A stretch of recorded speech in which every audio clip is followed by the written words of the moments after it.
అందరికీ స్వాగతం అండి. ఏం చేస్తున్నారు? ఎలా ఉన్నారు? ఈరోజు మన వీడియో ఏంటంటే నాన్ స్టిక్.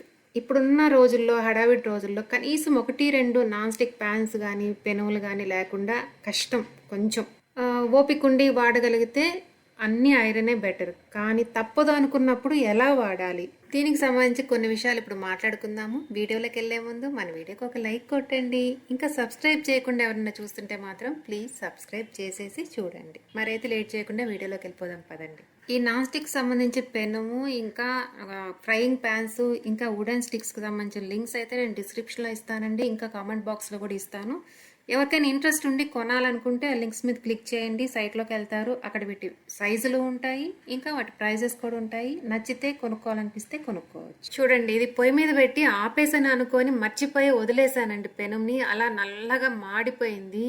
ఇంకా ఈ non stick pan, frying pan అయితే నార్మల్ మెత్తటి వుడ్ తో కాకుండా రఫ్గా గట్టిగా ఉన్న వుడ్ అండ్ స్టిక్ తోటి కలబెట్టడం వల్ల అలా గీతలు పడిపోయిందండి. ఇట్లాంటి పరిస్థితుల్లో ఉన్న నాన్ స్టిక్ వాడడం మాత్రం చాలా అంటే చాలా డేంజర్. ఇంకా అందుకని నేను నాన్ స్టిక్ పెను మొన్న చూపించాను కదా లాస్ట్ వీడియోలో, పెను కొత్తది. నెక్స్ట్ ప్యాన్స్ కూడా 2 సైజులు తెప్పించానండి.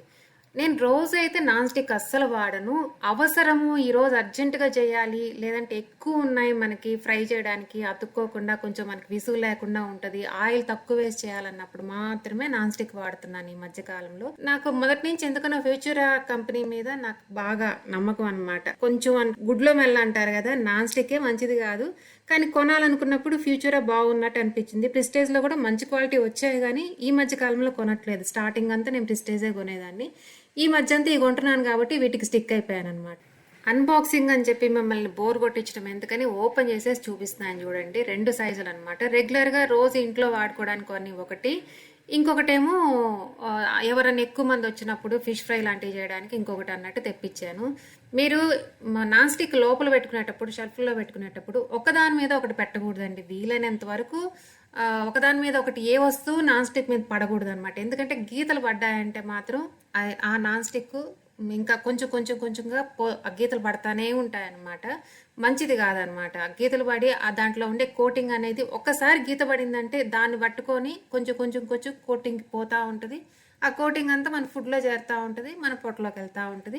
మన ఆరోగ్యానికి అస్సలు మంచిది కాదు. నాన్ స్టిక్ వల్ల క్యాన్సర్లు వచ్చే అవకాశాలు చాలా తక్కువ పర్సెంటే. ప్రతిసారి అందరికీ వచ్చేస్తుందని కాదు, ఎవరో కొందరు బాడీస్ మాత్రం సెన్సిటివ్ గా రియాక్ట్ అవుతాయి ప్రతి దానికి. ఓకేనా? నాన్ స్టిక్ కొనేటప్పుడు మాత్రం మంచి క్వాలిటీయే కొనాలండి. ఏదో కొంచెం తక్కువకి వస్తుంది కదా అని కాంప్రమైజ్ అయ్యి ఏది పడితే అది కొనకూడదు. చాలా అంటే చాలా డేంజర్ అండి. వీలైనంత వరకు మనం జాగ్రత్త పడితే ముందు ఒక 100 రూపాయలు, 200 రూపాయల దగ్గర మనం ఆలోచించామంటే ఫ్యూచర్లో మన హెల్త్కి ఎంతో ఖర్చు పెట్టుకోవాల్సి వస్తుంది అనమాట. కొత్త పెనం వాడేటప్పుడు ముందు వేడి నీళ్ళతో బాగా కడగాలండి నాన్ స్టిక్. తర్వాత 2-3 దోశలు తీసేయాలండి. నేను ముందు రోజు 2 దోశలు తీసి పక్కన పెట్టేశాను. ఈ రోజు కూడా మళ్ళీ ఇంకొక దోశ పోసి మొత్తం క్లీన్ చేసి పక్కన పెట్టాను. చూడండి, కొత్త పెనం మనకి రబ్బర్ వాసన, ప్లాస్టిక్ వాసన వస్తుంటుంది అనమాట. చూసారా, ఐరన్ పెనం మొన్న లాస్ట్ వీడియోలో చూపించాను కదా, ఐరన్ పెనం కాదు ఇది, ఫ్రైలు చేసుకోవడానికి చిన్నది. చాలా బాగా యూజ్ అవుతుందండి. రోజు బాగా వాడుతున్నాను. ఈ నాన్ స్టిక్ కుక్వేర్ ఏదైనా కానీ క్లీనింగ్ చాలా జాగ్రత్తగా చేయాలండి. ఏ స్క్రబ్బర్ పడితే ఆ స్క్రబ్బర్ పెట్టి గీకేయకూడదు. మనకి ఈ మధ్య గ్రీన్ స్క్రబ్బర్స్, ఇంకా మెరూన్ కలర్వి, అవి కూడా చూడ్డానికి కొంచెం మెత్తగా ఉంటది, కానీ లోపల స్టీల్ వైర్ ఉంటదండి. తెలియకుండానే గీతలు పడిపోతాయి. ప్లాస్టిక్ మామూలు మెత్తటి స్క్రబ్బర్ తోటి మాత్రమే దీన్ని క్లీన్ చేయాలి. పడితే పడినీలేండి, గీతలు అనవాకండి. ఎందుకంటే గీతలు పడితే డబ్బులు నష్టము, పెనుం పోవడం అని కాదండి. అది 1-2 గీతలు పడ్డం మొదలు పెట్టిందంటే ఆ గీతలను పట్టుకొని కోటింగ్ లేసిపోతుంది అనమాట. లేసిపోయి మన పొట్టలోకి చేరిపోద్ది. ఇంకా వుడెన్ స్టిక్స్ కొనేటప్పుడు కూడా మంచి చూసుకోనండి, మంచి క్వాలిటీ ఉండాలి. గట్టిగా ఉంటే మాత్రం ఇవి నాన్ స్టిక్ మీద గీతలు పడిపోతాయి. చూడంగానే అర్థమవుతుంది మామూలు గట్టి చెక్కతో చేశారా, స్మూత్ గా ఉండే మంచి మెత్తడి చెక్కతో చేశారా అని అర్థమైపోతుంది మనకి. ఎందుకంటే రెగ్యులర్ గా వాడతాం కాబట్టి కొంచెం జాగ్రత్తగా చూసుకొని కొనండి. ఇంకా నాన్ స్టిక్ పెనము, ఇంకా ఈ ఫ్రైయింగ్ ప్యాన్స్, ఇంకా కడాయిలకి సంబంధించిన లింక్స్, ఇంకా ఈ వుడెన్ స్టిక్స్ ఉంటాయి కదండి, వాటికి సంబంధించిన లింక్స్ అయితే నేను డిస్క్రిప్షన్ లో ఇస్తాను, ఇంకా కామెంట్ బాక్స్ లో కూడా ఇస్తానండి. మీకు షాపింగ్కి వెళ్ళే ఓపిక లేదు, గబుక్కుని ఇప్పుడే కావాలనుకున్న వాళ్ళు, ఇంకా మంచి క్వాలిటీ కావాలనుకున్న వాళ్ళు ఆ లింక్ మీద క్లిక్ చేశారంటే లింక్ ద్వారా మీరు సైట్లోకి వెళ్తే అక్కడ అన్నిటికి సంబంధించిన సైజులు ఉంటాయి, వాటి ప్రైజెస్ కూడా ఉంటాయి. నచ్చితే ఇంట్రెస్ట్ ఉంటే కొనుక్కోవచ్చు. ఓకేనా?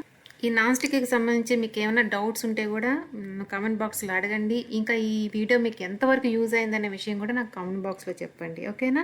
ఇంకా ఇప్పటికి కూడా ఎవరైనా లైక్ కొట్టకుండా చూస్తుంటే ప్లీజ్ లైక్ కొట్టండి. ఇంకా సబ్స్క్రైబ్ చేయకుండా చూస్తున్న వాళ్ళు ఎవరైనా ఉంటే కూడా ప్లీజ్ సబ్స్క్రైబ్ చేసేసి చూడండి.